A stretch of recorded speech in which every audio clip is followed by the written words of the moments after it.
If you are familiar with League of Legends, you'll know that at the start of a season there will be an introduction video for it, where typically a couple of skin releases for the year will be shown. And this year they teased faerie Soraka.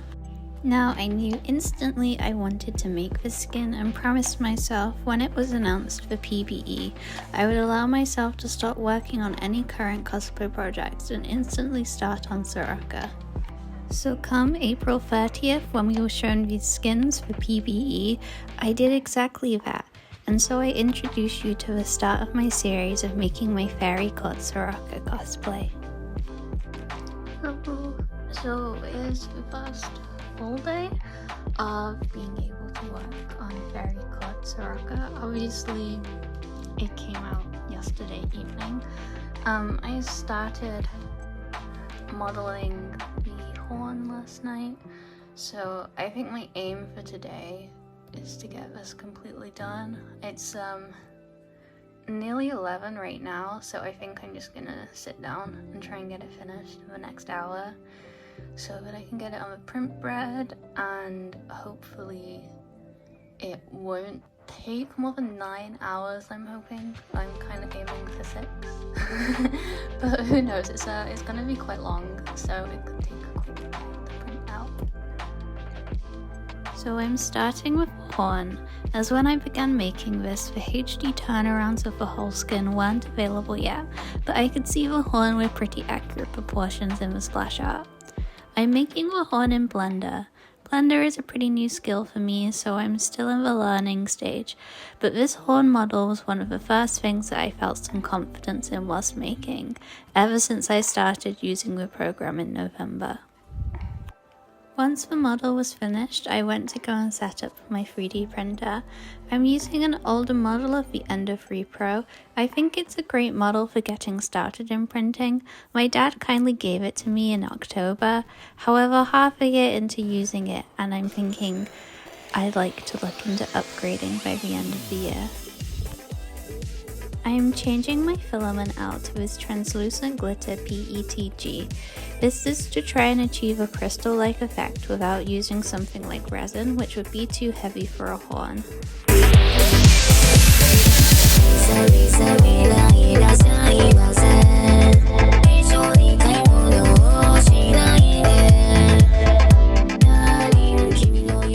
Once loaded in, I set my printer up and leave the printer to do its thing.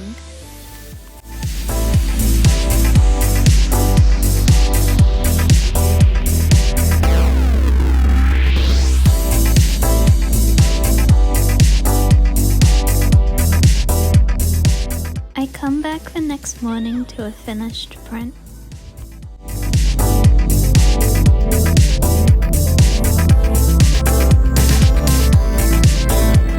My first task is to remove all of the supports from the print.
Once this is done, I'm going to lightly sand away any residue from the supports.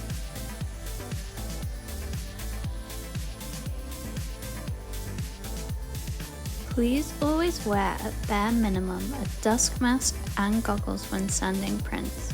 Whilst they aren't necessarily toxic, you don't want the fine bits of plastic and dust getting in your eyes or respiratory system. So as you can see, I've got some really light just imperfections on these. Is kind of expected, especially where it's stringed at the top. But I have to be really careful. I can't give this a heavy sand because I can't fill this with anything, because I used this filament specifically to get this effect with the horn. So I just need to go in really, really light on it just to get rid of some of the bumpy bits. I don't have much to remove, so I am using a fairly coarse grip to get the small bumps off.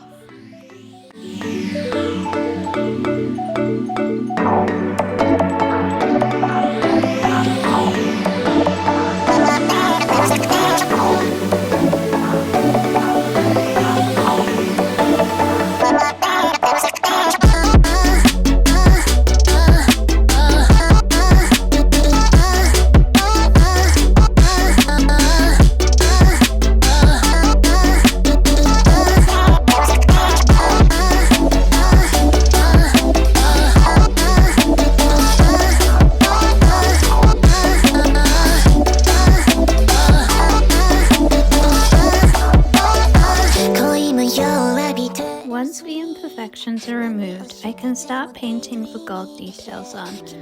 I'm using a craft acrylic as the details are so small.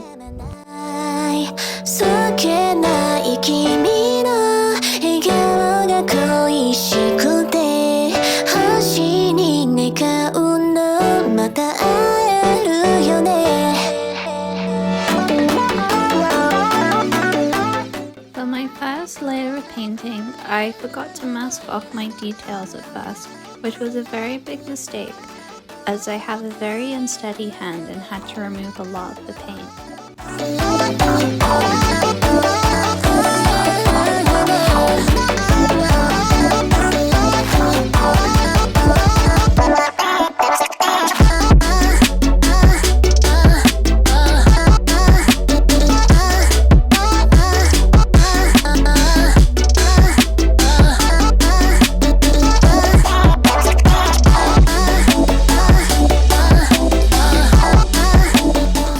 Once I got this off, I remembered to mask off the details this time.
Once I was finished with the painting, I removed all of the masking tape.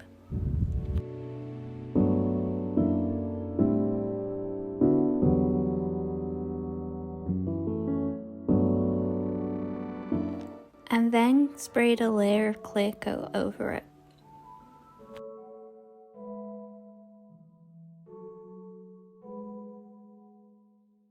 On the design, there is a gem nestled between the two gold sections. I don't have the right kind of gem yet, so I'm going to use this one as a temporary placeholder instead. And with that, the horn was complete for now.